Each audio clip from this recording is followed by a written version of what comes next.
Langsung serius ya? Serius lagi pada sibuk. Oke, selanjutnya Serius, Bu. serius ya? Aman Bu, aman.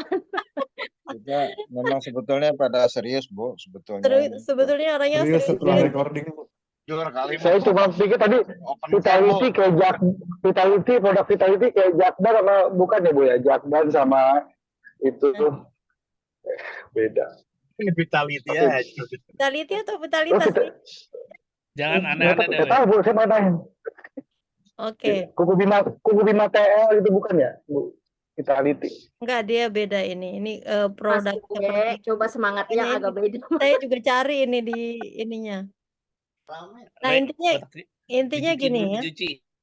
Jadi kalau model persaingan monopolistik ini, struktur pasar persaingannya, karena model persaingan sempurna itu dipandang sebagai yang tidak realistis mengenai perusahaan-perusahaan kecil di pasar dunia nyata. Nah, pada tahun udah lama ya, udah tua ya, 1920-an sampai 1930-an, dimulailah gerakan untuk mengembangkan model baru yang lebih realistis. Dan kontributor yang paling menonjol pada model ini adalah John Robinson dari Cambridge University dan Edward Chamberlain dari Harvard University. Jadi ini menerbitkan buku yaitu tentang ekonomi persaingan tidak sempurna. Jadi ini termasuk model persaingan monopolistik ini, struktur pasar. Persaingan monopolistik itu cocok dengan banyak industri di dunia nyata. Jadi faktanya banyak bisnis yang biasa ditangani toko, bunga lokal, restoran favorit, pengecer casing telepon, kemudian toko roti, semuanya merupakan persaingan monopoli. Persaingan monopolistik ini adalah struktur pasar di mana kita menemukan lebih banyak perusahaan dibandingkan struktur lainnya. Jadi ciri struktur pasar monopolistik itu, satu, banyak penjual-penjual kecil, yang kedua produknya terdiferensiasi, kemudian yang ketiga adalah mudahnya masuk dan keluar pasar. Kemudian dalam persaingan monopolistik seperti dalam persaingan sempurna, keberadaan jumlah besar perusahaan berarti bahwa setiap perusahaan itu mempunyai pangsa pasar yang sangat kecil dan tidak ada satu perusahaan pun yang dapat mempengaruhi hasil pasar. Jadi karena perusahaan kecil dan mudahnya masuk ya ke dalam pasar persaingan monopolistik ini. Vitality salah satu contohnya ini adalah pesaing monopolistik. Jadi meskipun Vitality menghadapi persaingan yang ketat di pasar makanan ringan kesehatan, jadi dia makanan ringan kesehatannya, Vitality dapat menetapkan harga sedikit lebih tinggi dibandingkan merek pesaingnya tanpa takut kehilangan seluruh pelanggannya. Seperti yang akan terjadi jika Vitality itu merupakan pesaing sempurna. Jadi kalau di pesaing sempurna kan begitu naikkan harga itu akan kehilangan pelanggan. Karena dia produknya adalah produk yang sedikit terdiferensiasi atau lebih unik. Jadi di awal-awal entry-nya dia lebih akan cenderung ke monopoli ya. Karena dia memiliki kekhasan atau keunikan produk. Lalu jadi mereka melakukan hal ini karena menjual produk yang berbeda atau unik ya. Jadi kalau diferensiasi produk bisa nyata atau hanya hayalan, namun tidak masalah jika hanya hayalan asalkan konsumen meyakini perbedaan tersebut ada. Jadi dengan iklan yang dilakukan secara masif, ini kan orang kemudian meyakini bahwa produk yang di Vitality itu menjadi produk yang berbeda gitu ya. Lalu hal ini pentingnya melihat dari sudut pandang konsumen. Jadi dapat menaikkan harga jika diinginkan karena banyak pelanggannya bersedia membayar harga yang sedikit lebih tinggi untuk membeli. Jadi dengan salah satu upaya untuk membangun persepsi konsumen ini, maka konsumen itu tidak masalah jika misalnya harga itu lebih tinggi dibanding produk yang lainnya. Kemudian semakin besar keunggulan, maka semakin besar pula kapasitasnya untuk menaikkan harga tanpa kehilangan pelanggan secara signifikan. Jadi kalau misalnya banyak pelanggan berpikir Vitality itu membuat bar, buah-buahan, dan kacang-kacangan organik dengan kualitas terbaik, di kota meskipun toko lain menawarkan produk yang serupa. Jadi pentingnya sudut pandang konsumen ini bahwa Vitality dapat menaikkan harga jika diinginkan karena banyak pelanggannya yang bersedia membayar harga yang sedikit lebih tinggi untuk membeli dari mereka. Kemudian semakin besar keunggulan produknya, semakin besar pula kapasitasnya untuk menaikkan harga tanpa kehilangan pelanggan secara signifikan. Ini memberikan Vitality insentif untuk mencoba membedakan produk dan layanannya lebih jauh dengan misalnya melakukan pengeluaran untuk pengemasan, mengembangkan kampanye pemasaran menggunakan foto staf mereka yang merawat tanaman herbal di kebun. Jadi itu bagian-bagian dari upaya-upaya promosi yang masif dilakukan sehingga menjadikan produk ini terdiferensiasi atau unik atau berbeda dengan produk-produk lainnya. Nah, kalau dalam persaingan monopolistik, persaingan itu tidak hanya berpusat pada persaingan harga, tetapi juga persaingan non-harga. Non-harga tadi itu seperti promosi, terus kualitas. Persaingan non-harga ini menggunakan periklanan, pengemasan, pengembangan produk, kualitas, dan layanan. Persaingan non-harga ini merupakan perbedaan penting antara persaingan monopolistik, persaingan sempurna, dan monopoli. Jadi, monopolistik ini sangat dipengaruhi oleh persaingan non-harga, yaitu berupa iklan, pengemasan, pengembangan produk, dan kualitas layanan. Nah, contoh Vitality ini memperjelas bahwa dalam persaingan monopolistik, persaingan itu tidak hanya berpusat pada persaingan harga, tetapi juga persaingan non-harga. Lalu persaingan non-harga adalah situasi di mana perusahaan bersaing menggunakan periklanan, pengemasan, kualitas, dan layanan. Kemudian, non-harga ini menimbulkan perbedaan penting antara persaingan monopolistik, persaingan sempurna, dan monopoli. Dalam persaingan sempurna tidak ada persaingan non-harga karena produk yang dihasilkan sama untuk semua perusahaan. Jadi kalau ini kan persaingan yang tidak sempurna ya, dalam persaingan sempurna tidak mengandalkan non-harga karena produk-produk, yang dijual sama di semua perusahaan. Demikian pula perusahaan monopoli mungkin mempunyai sedikit insentif untuk terlibat dalam persaingan non-harga karena perusahaan tersebut menjual produk yang unik. Nah, masuk dan keluarnya, mudah ya di struktur pasar monopolistik. Jadi menghadapi hambatan masuk yang rendah, kemudian monopolistik ini mudah masuk dan keluar pasar. Nah, salah satu ciri persaingan monopolistik adalah yang pertama adalah banyaknya penjual kecil, terus yang kedua produknya yang terdiferensiasi, dan yang ketiga mudahnya masuk dan keluar pasar. Nah, berbeda dengan monopoli, perusahaan di pasar persaingan monopolistik itu menghadapi hambatan masuk yang rendah. Kalau monopoli kan dia agak susah masuknya. Jadi seseorang yang ingin memasuki industri makanan, jajanan, kesehatan dapat memperoleh pinjaman, menyewa bengkel, mulai memproduksi makanan, jajanan, kesehatan tanpa banyak kesulitan. Jadi dalam pasar persaingan monopolistik sangat mudah untuk dimasuki. Bayangkan saja bagaimana seseorang dengan modal kecil, kemauan kerja keras, dan sedikit akal sehat dapat memulai bisnis seperti toko sepeda, jasa perawatan tanaman, toko tanaman, atau jasa pemeliharaan rumah.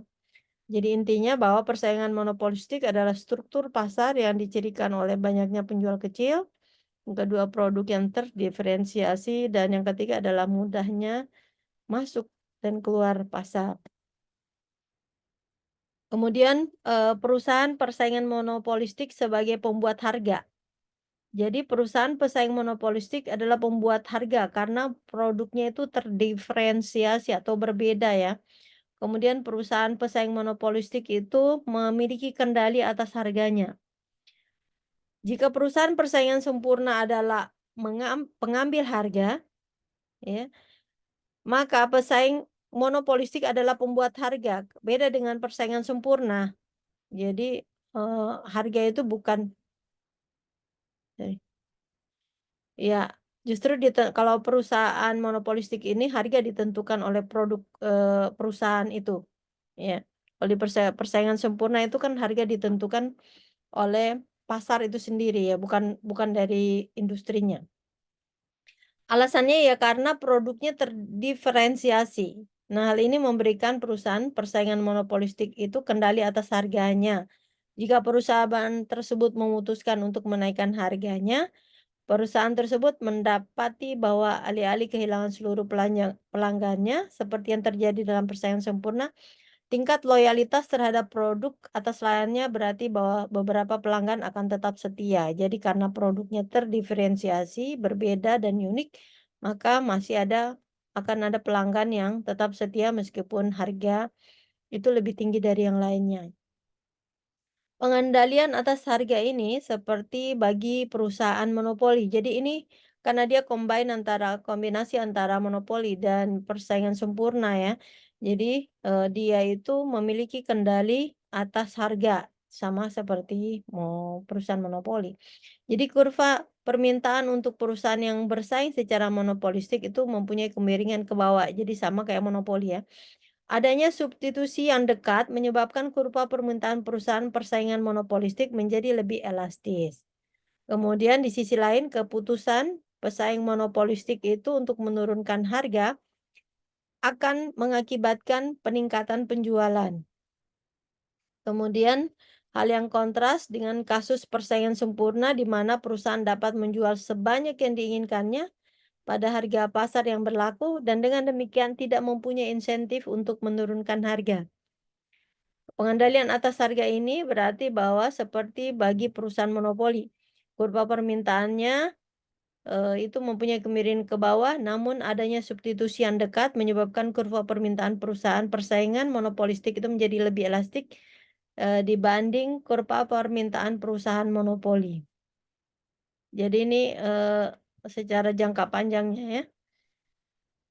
Nah, ini karena perusahaan monopolistik itu menggunakan salah satunya adalah periklanan ya, periklanan atau faktor non harga gitu ya.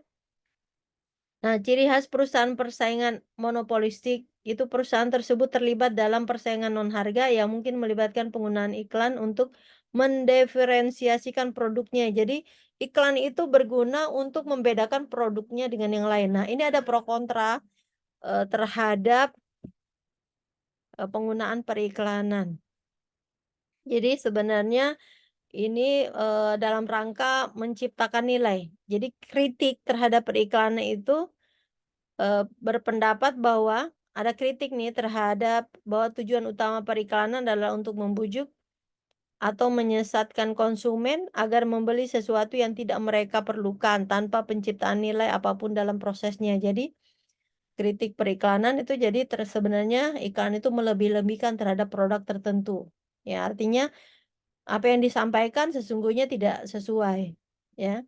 Ya, kita lihatlah misalnya kayak ada beberapa iklan juga yang tentu ya malah menyesatkan ya. Seperti ya saya contohkan ya iklan iklan apa obat nyamuk tuh ya. Obat nyamuk itu kan sebenarnya racun ya, tapi seolah-olah dihirup itu dan dalam iklannya itu ya. Jadi agak-agak menyesatkan. Ya intinya bahwa mereka yang mengkritik tentang periklanan menyatakan bahwa sebenarnya itu adalah upaya menyesatkan konsumen. Karena konsumen itu membeli sesuatu yang tidak mereka perlukan. Satu, jadi dari segi keinginan untuk membeli itu konsumen dengan pengaruh iklan itu konsumen akhirnya membeli sesuatu yang tidak mereka perlukan atau tidak butuhkan. Ya, dan Bu, produk termasuk itu rokok nggak sih, Bu? Kalau kayak gitu, Bu? kenapa termasuk rokok ya? Termasuk nggak, Bu? Iya termasuk. Hmm. Jadi tapi kalau rokok saya sebenarnya nggak terlalu eksplisit ya. Ada nggak ya? Tapi saya sih karena nggak merokok jadi nggak terlalu berpengaruh. Mungkin yang bagi yang merokok mungkin bisa membedakan itu antara iklan rokok sehingga menyebabkan, "Ah, saya pengen beli produk ini nih," karena dia Ya kan? terdiferensiasi gara-gara iklannya gitu ya. Kayak iklan zaman dulu ya, Bu, rokok Marlboro kan. Ada cowok Amerika pakai kuda atau apa. Pokoknya gayanya keren banget lah gitu kan. Bener Maskulin bener. banget.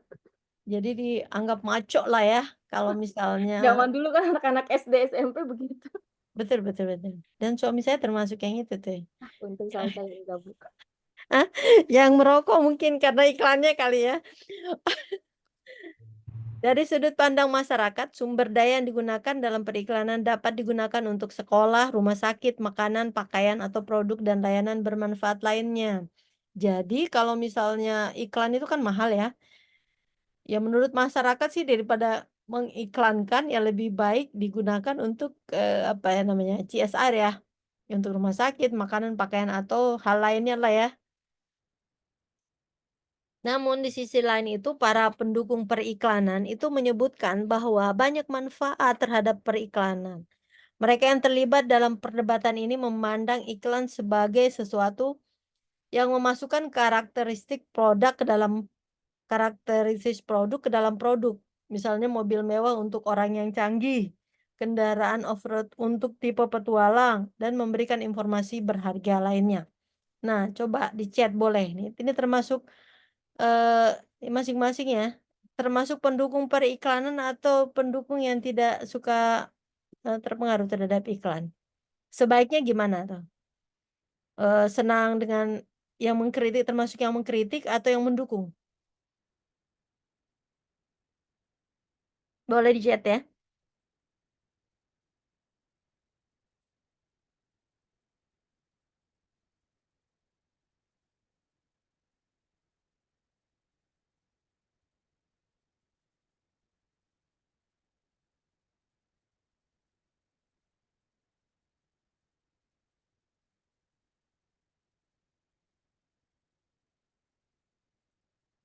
Oke, mendukung. Pak Agung mendukung. Pak Andi mendukung.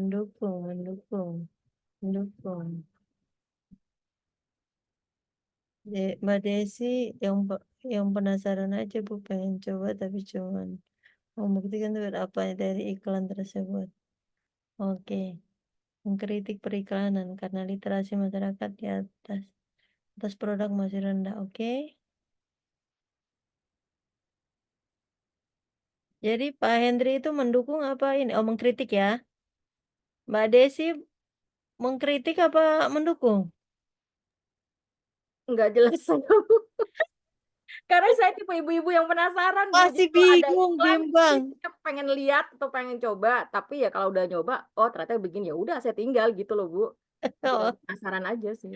oh, jadi banyak produk juga yang dibeli gara-gara iklan ya? Banyak, Bu. Atau ini nih, penonton TikTok lalu kemudian klik keranjang kuning gitu? Shopee, Bu. Tapi ya, klik. Oke, rata-rata ini mendukung ya, mendukung. Kita lanjut. Jadi kalau sebenarnya para pelaku periklanan itu berpendapat bahwa konsumen adalah orang yang rasional dan tidak dapat ditipu oleh iklan. Jika suatu produk tidak diinginkan, pasti pelanggan tidak akan membelinya. Itu menurut yang pro ya. Nah, kalau sebenarnya di periklanan itu memberi informasi kepada konsumen tentang target pasarnya, ketersediaan produknya, serta keunggulannya.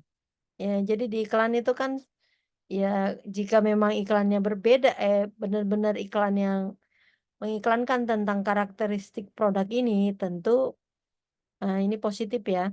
Meskipun iklan itu berarti harga produknya mungkin lebih mahal, tetapi ini adalah informasi menghemat uang dan waktu konsumen. Karena kan konsumen tuh harus mencari tahu ya tentang produk atau jasa yang akan dibelinya. Nah, dengan adanya iklan, ini akan menghemat uang dan waktu konsumen tersebut. Dengan memberikan lebih banyak informasi mengenai ketersediaan harga dan kualitas. Nah, iklan juga dapat meningkatkan persaingan harga antar penjualnya. Tentu pasti harga produk itu sudah termasuk dengan harga iklan yang dikeluarkan. Kalau para pengkritik periklanan itu argumentasinya bahwa periklanan begitu kuat sehingga dapat mengarahkan konsumen untuk membuat keputusan pembelian yang merugikan diri mereka sendiri. Nah, contohnya ini adalah dalam seruan terus-menerus agar promosi dan iklan junk food yang dikendalikan dalam upaya memerangi epidemi obesitas. Jadi itu junk food itu kan kalau diiklankan terus-menerus ya seolah-olah itu makanan lezat yang sangat bergizi gitu ya, nggak pernah ada iklan-iklan McD, iklan apa, KFC itu yang menyatakan itu kurang sehat, nggak bagus buat kesehatan gitu, nggak ada kan? Padahal secara de facto-nya itu justru dengan makan yang terus-menerus seperti itu, efek samping daripada makanan junk food itu, cukup berbahaya bagi masyarakat. Nah ini apa, salah satu contoh negatif dari, iklan ya. Jadi selama masih ada iklan, perdebatan mengenai manfaatnya bagi masyarakat terus berlanjut.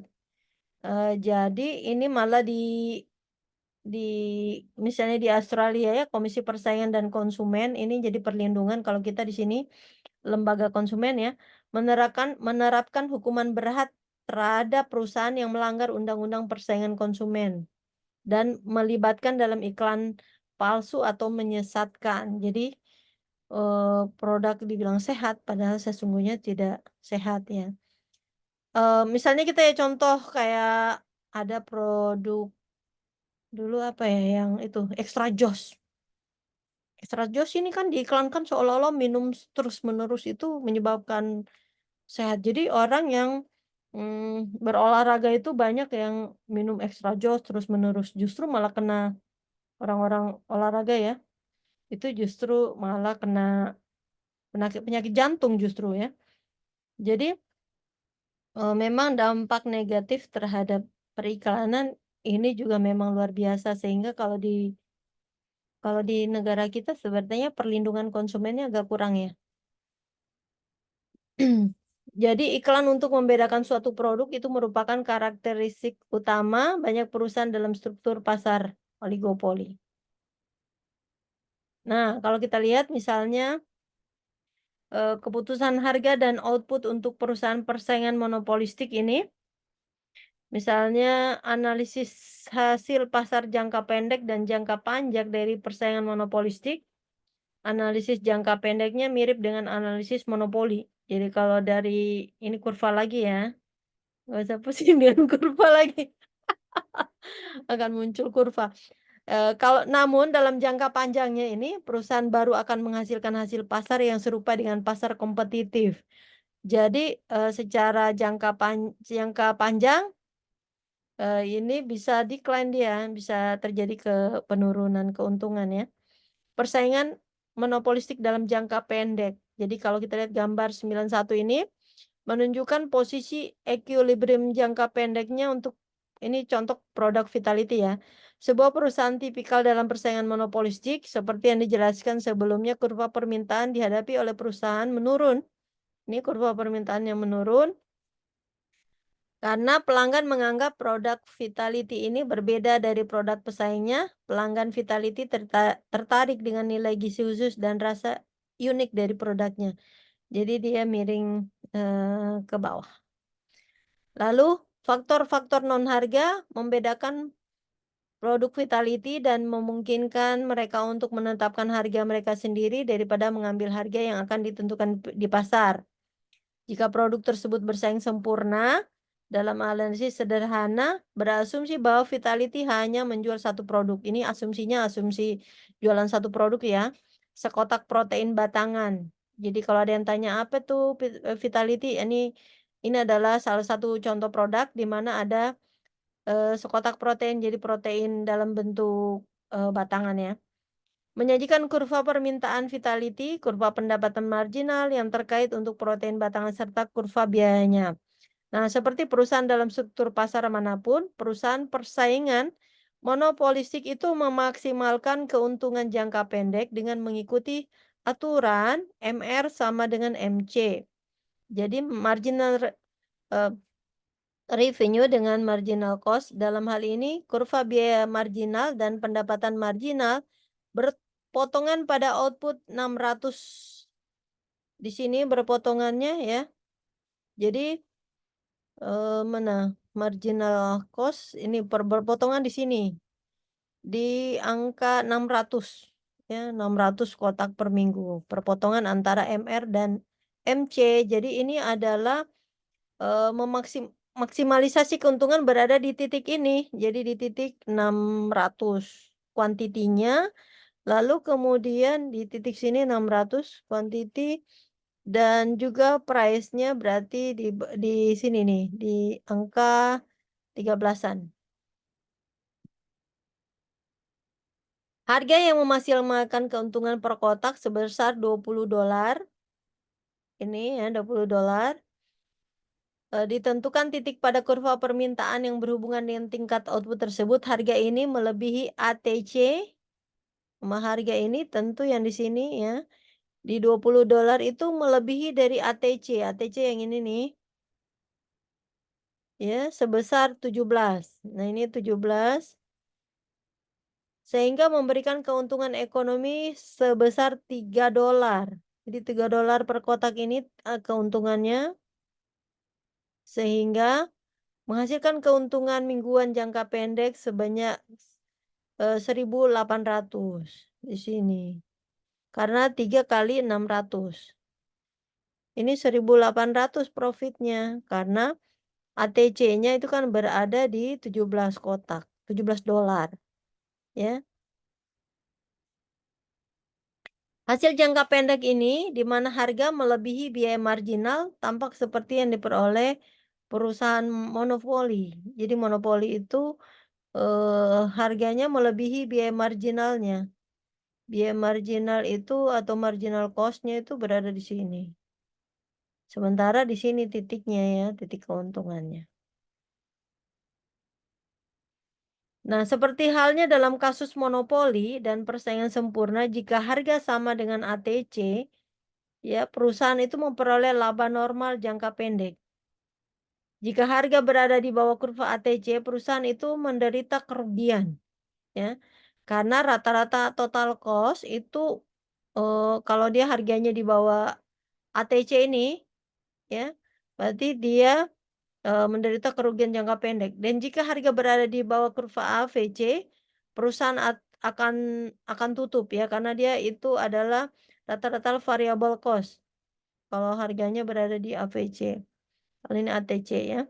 Pada bagian berikutnya kita beralih ke jangka panjang yang sama seperti persaingan sempurna di mana kemudahan masuk ke pasar memastikan bahwa keuntungan ekonomi jangka pendek akan tersingkir. Jadi memang kalau untuk monopolistik ini dia akan meraih keuntungan jangka pendek. Tetapi jangka panjangnya keuntungannya adalah sama kayak persaingan sempurna, yaitu dia akan mengalami keuntungan yang akan semakin hari semakin kecil, bahkan bisa nol. Jadi persaingan monopolistik dalam jangka panjang itu berbeda dengan perusahaan monopoli ya. Perusahaan persaingan monopolistik itu tidak akan memperoleh keuntungan ekonomi dalam jangka panjang. Jadi kalau dia monopoli itu jangka panjang, jangka pendek, dan jangka panjang. Kalau monopolistik dia jangka pendek keuntungannya. Kita izin ini karena ada ajan ya.